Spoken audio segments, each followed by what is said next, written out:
Sarah Martinez had worked at disaster relief for 15 years. She believed every dollar mattered. Then Hurricane Elena hit the Gulf Coast and donations poured in. $47 million in 3 weeks. But something didn't add up. Board meetings mentioned luxury retreats as strategic planning.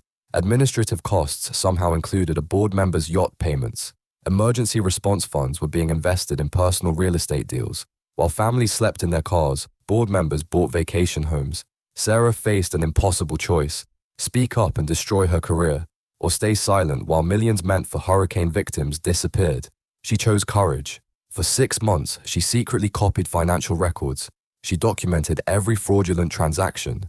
She risked everything to gather evidence. When federal investigators finally moved in, they recovered $38 million. 7 board members went to prison. The organization was completely rebuilt. Today, Sarah runs the nation's leading nonprofit fraud prevention program. She's testified before Congress 4 times. She says the hardest part wasn't gathering evidence. It was realizing that staying silent would have made her complicit. One choice defined her legacy.